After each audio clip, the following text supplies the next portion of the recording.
What's up, everybody, and welcome back to another edition of Review and Preview. I'm Kyle Russo. Bet you haven't seen my face in a while, taking a little break off, and obviously the program, Review and Preview, is taking a little vacation off. We're going to reboot back up in the end of August. But just a quick little segment, some breaking news down in the NFL yesterday. Aaron Rodgers and the Green Bay Packers.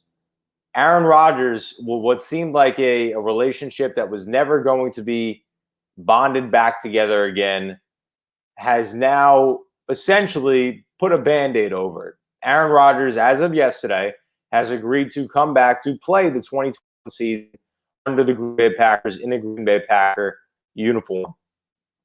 Now let's talk about what this means, because we talked about this a lot on Review and Preview. I know I specifically, a couple months back, we were talking about what place he could potentially land in, what the situation in Green Bay is going to be like. Can it be resolved? Is this relationship permanently fractured? So as of yesterday, Aaron Rodgers has agreed to return. And about an hour ago, he did return to Lambeau Field for training camp. But let's talk about what this means for the long-term future of Aaron Rodgers and the Green Bay Packers. Yesterday, Aaron Rodgers had agreed to a new contract, which voided his old contract and would make him a free agent. Instead of becoming a free agent at the end of 2023, he will now become a free agent after the season is up and after the season is fully played. Now, for those that are on social media, you may have noticed probably a day or two ago, Aaron Rodgers and teammate Davante Adams both had posted a picture online around the same time on their Instagram stories, a picture of Scottie Pippen and Michael Jordan. And that was a season in which was noted as the last dance. And Aaron Rodgers and Davante Adams both posted that picture at the same time, indicating basically to the fan base, basically to everybody on social media, that, hey, we may come back, but this will probably be our last time in a Green Bay Packers uniform. Now, what's interesting about this is that while Aaron Rodgers, you would assume, wouldn't be coming back after next season, is that Davante Adams, his teammate, what's being reported is that now they're open to discussing contract negotiations. To me, I find this very interesting because Davante Adams just became a member of the 99 Club, Madden 99 Club, arguably the best wide receiver in all of football. He's at the age of 29 right now. He has 1 year, this year, remaining left on his deal. And then he becomes a free agent right in the prime of his career, right before he turns 30 years old. Now, why I say that's interesting is because if you're Davante Adams, obviously you're a fantastic receiver. There's no doubt about it. But at the same time, the success in which you've had, Aaron Rodgers has been the quarterback that's thrown to you throughout the entirety of your career. Now, if Aaron Rodgers isn't coming back, yes, there's a lot of money to be in play. But why would you want to sign back with this team? You could be open to contract negotiations, but why would you want to come back with this team when there's no real solid answer at quarterback? You know, people may argue, oh, Jordan Love, that's the guy to go with. But Jordan Love was a guy this offseason in which at least was rumored during the draft that the Green Bay Packers were looking to trade in order to make Aaron Rodgers happy. So if they're not confident in their guy, why would you want to sign long-term with this organization when they're not confident in the quarterback that would be throwing to you basically throughout the entirety of the rest of your career? So that's an interesting topic of discussion. But back to Aaron Rodgers specifically. He will return. Now, what does this mean? We know that he's going to play this season. And basically what's being stated is that after the season, he will be free to go about and hit free agency and do what he wishes to do. Now, I believe he'll be about 38 years of age after the season is up. Obviously, a lot of teams are going to be willing to give him anything in which he wants because of the resume in which he has, because of what he's been able to do, just coming off an MVP season last year, arguably the best season of his entire career. But at the same time, you look around the league, how many teams, obviously Aaron Rodgers is an upgrade over a majority of the QBs in this league, but how many teams are willing to pay him as much as he wants while he'll be at the age of 38 years of age and are in a winning position and have a team built around him to be successful immediately. You look at the Green Bay Packers, and they're a pretty solid, well-built organization at this point in time, besides this dysfunction and anger that has been caused uh, not by Aaron Rodgers, but by the hierarchy in the upper front offices and what's been going down of this season. But before the season, everybody would have deemed the Green Bay Packers organization one of the most nostalgic, one of the greatest, one of the well-run organizations in football. But now it comes into question, where will he sign if it's not the Green Bay Packers? Because the Green Bay Packers have built themselves a solid squad. They got great defensive players like a Rashawn Gary, like a Preston Smith, like a Zadarius Smith, like a Jair Alexander. They've drafted, I don't want to say well, but they drafted some pieces this year that will further help them out. On the offensive side of the ball, they've tried to build back up that offensive line after losing out on guys like Corey Linsley and Brian Bulaga the last couple of years. But they have guys like Aaron Jones, who they just recently re-signed this offseason to a big long-term contract. I believe it's about 4 or 5 years. They have Devontae Adams for the end of this offseason, and he may look to return at the end of this offseason and re-sign with the Green Bay Packers. They have an up-and-coming tight end in Robert Tonyan, who had over 10-plus touchdowns last season, Alan Lazard, Marquez Valdez-Scantling, and a bunch of other solid players around that team. With a head coach in Matt LaFleur, Matt or Mike LaFleur, I always confuse the two. But one of the LaFleur brothers, who in his first 2 seasons with the Green Bay Packers has led them to back-to-back NFC championship games. So what organization is Aaron Rodgers at this state in time looking at that maybe is a better destination for him? 2 of the top places that were rumored, or 3 of the top places that were rumored were 1, the Las Vegas Raiders, 2, the Denver Broncos, and 3, the San Francisco 49ers. And I'll talk about them in that order. With the Las Vegas Raiders, they're an interesting, very interesting dilemma. They're one of the most average noted teams in the NFL since John Gruden has taken over. They have a lot of high hopes, have a lot of high expectations, but there's not much that you can do in an AFC West where you have quarterbacks like of Patrick Mahomes, who's already a Hall of Famer, who's a $450 million quarterback, who is being deemed as one of the greatest or has the chance to be the greatest quarterback, let alone the greatest NFL player of all time. And then you look at the Los Angeles Chargers, who in Justin Herbert's first season looked absolutely spectacular. So there's not much if you're the Las Vegas Raiders that you could do, and this is no knock against Derek Carr, but the upper echelon, the level at which these other 2 quarterbacks are playing in, it's very difficult for a team in the Las Vegas Raiders, even if you win 8, 9 games, for them to make the playoffs because of the strength and the ability of these other 2 teams led by their strong Patrick Mahomes and Justin Herbert-led quarterbacks. So you put Aaron Rodgers on that team. The Las Vegas Raiders have lost a lot. They have lost a lot and had a very weird offseason, I'd say. They got rid of guys like Rodney Hudson. They got rid of guys like Gabe Jackson. I'm pretty sure they let go of one other offensive lineman as well. But their offensive line is absolutely decimated, with the exception right now of Colton Miller. Their offensive line is a real question mark.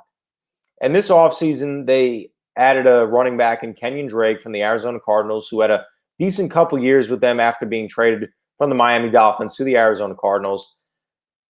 But was a head scratcher, considering that they already had Josh Jacobs in the backfield, who you would believe to be a solid running back for the long-term future.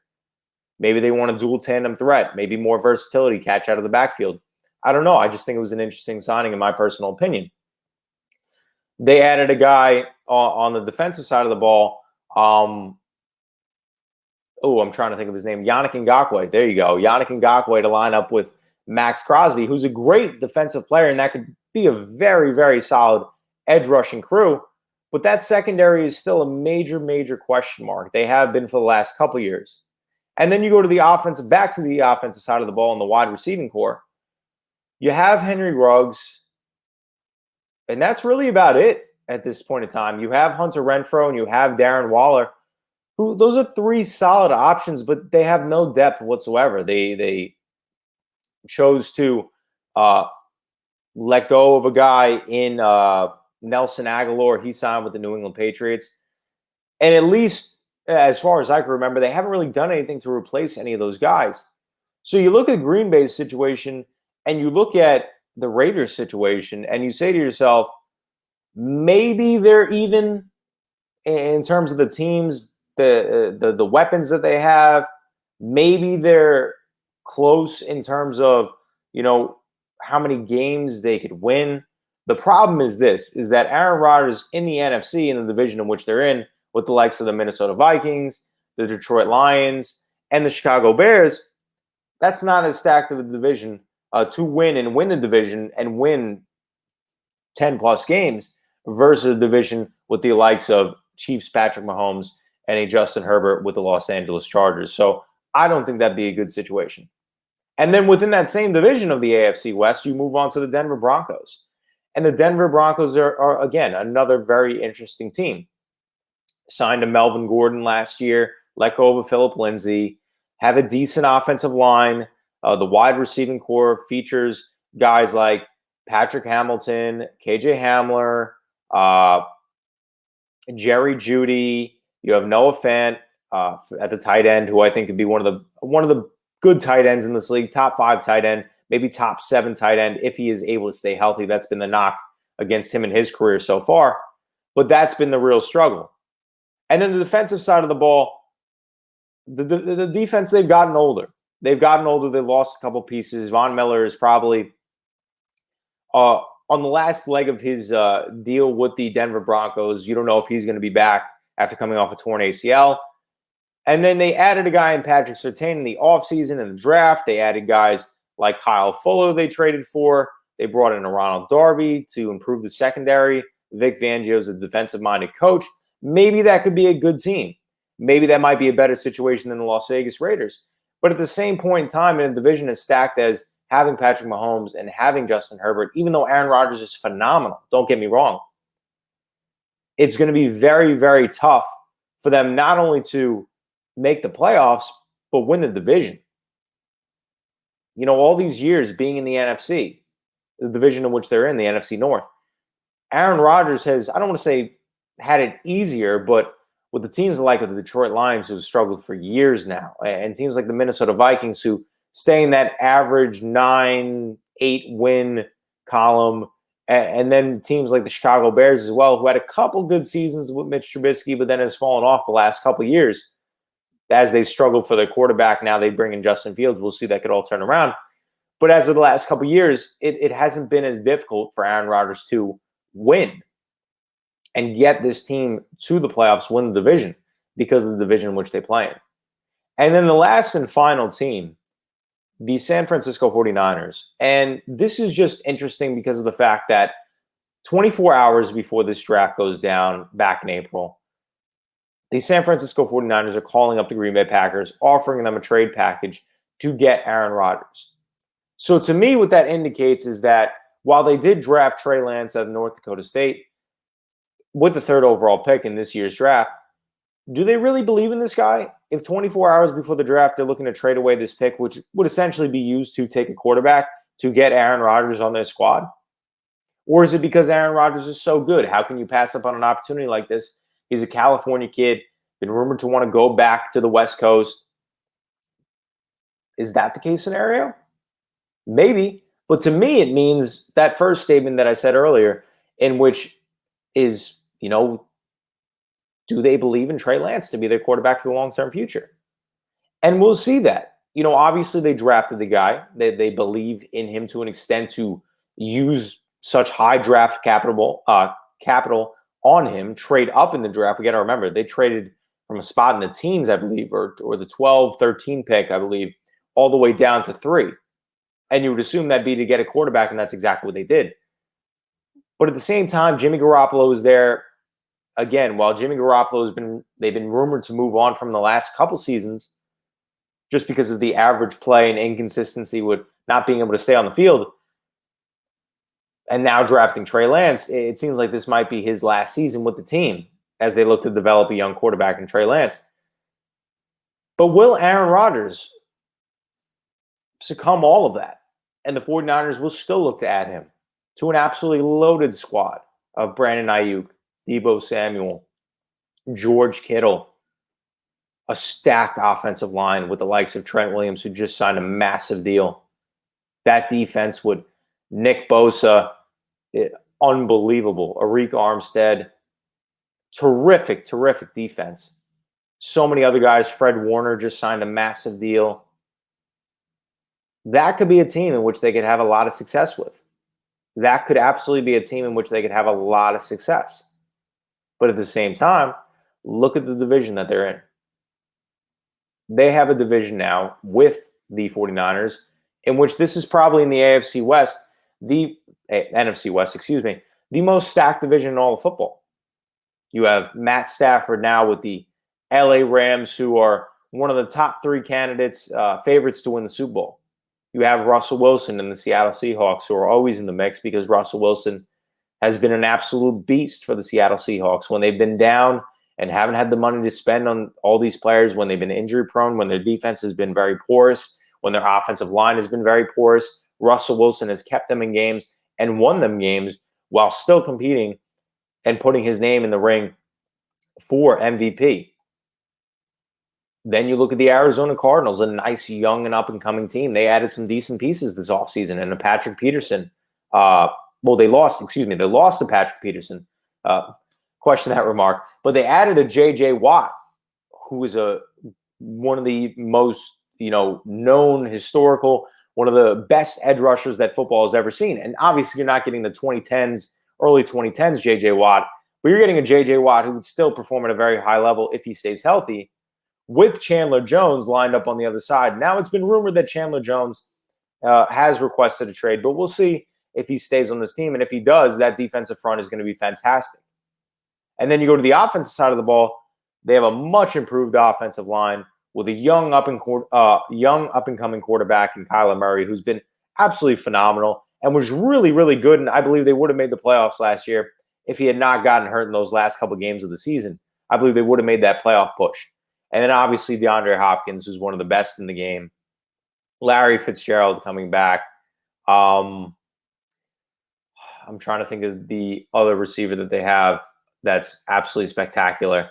Give me 1 second. I'm going to look it up real quick because it's going to bother me if I can't figure it out who it is. Let's see. Who is it? They just added A.J. Green, which is another fantastic receiver if they could stay healthy. They drafted a Rondell Moore. And they have Christian Kirk, who always gets seen to be forgotten about. So those are, let's see, you have so many weapons. You have Larry Fitzgerald, you have DeAndre Hopkins, you have A.J. Green, you have Rondell Moore, and you have Christian Kirk. That's 5 spectacular offensive weapons for Kyler Murray to use. And then obviously they let go of Kenyon Drake this offseason. But Chase Edmonds has been a running back that's been decent for a while now for them, has stepped up in big moments when guys like David Johnson last couple of years was hurt. He stepped up. When a Kenyon Drake was out, he stepped up and played very well. So that's also a really, really, really tough division. On top of the fact that not only does San Francisco have they drafted a quarterback, but they also have another quarterback under contract in Jimmy Garoppolo. So where will Aaron Rodgers land?